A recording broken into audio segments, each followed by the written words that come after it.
Panorama group, जो सोचता है वो करता है। आपके अपने सपनों का आशियाना। ममता बनर्जी की सरकार ने बलात्कार विरोधी अपराजिता बिल विधानसभा से पास करा लिया है। विधानसभा में नेता प्रतिपक्ष शुभेंदु अधिकारी ने बिल का समर्थन किया और जल्द से जल्द इसे लागू करने की मांग की है। मुख्यमंत्री ममता बनर्जी ने इसे एक ऐतिहासिक विधेयक बताया है।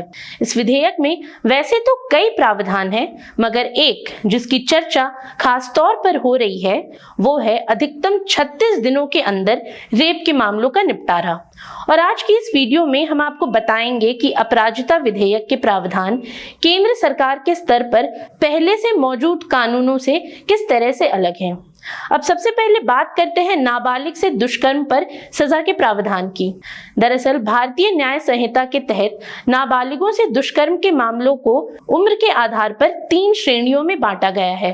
12 साल से कम उम्र की लड़की से दुष्कर्म के लिए न्यूनतम 20 साल की सजा या मौत की सजा का प्रावधान है, जबकि 16 साल से कम उम्र की लड़की के मामलों में न्यूनतम सजा 20 साल की या आजीवन कारावास हो सकता है।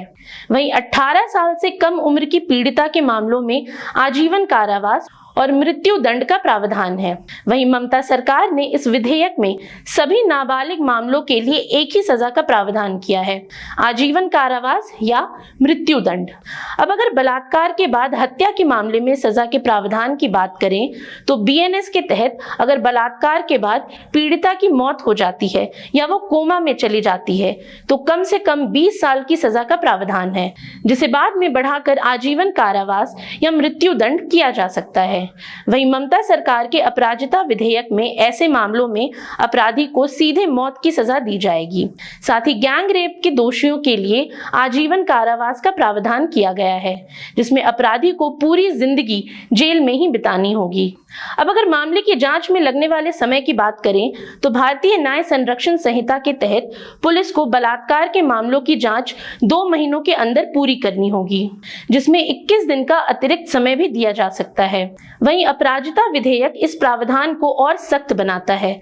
इस विधेयक के अनुसार बलात्कार के मामलों की जांच 21 दिन के अंदर पूरी होनी चाहिए और केवल विशेष कारणों से अधिकतम 15 दिन का अतिरिक्त समय दिया जाएगा। इस तरह से कुल 36 दिनों के अंदर मामले का निपटारा अनिवार्य कर दिया गया है।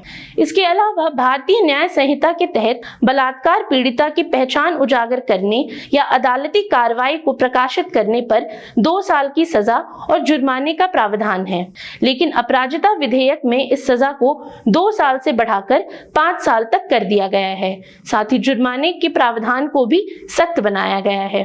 इसके अलावा अपराजिता विधेयक के तहत जिला स्तर पर एक विशेष टास्क फोर्स का गठन किया जाएगा, जिसे अपराजिता टास्क फोर्स नाम दिया गया है। इसका नेतृत्व डीएम करेंगे और यह सुनिश्चित किया जाएगा कि बलात्कार के मामलों की जांच समय पर पूरी हो। इस टास्क फोर्स की जिम्मेदारी होगी कि मामलों का समय सीमा के भीतर निपटारा किया जाए। आज के लिए इतना ही। ये सामग्री आपके लिए जुटाई थी उर्वशी शेखर ने।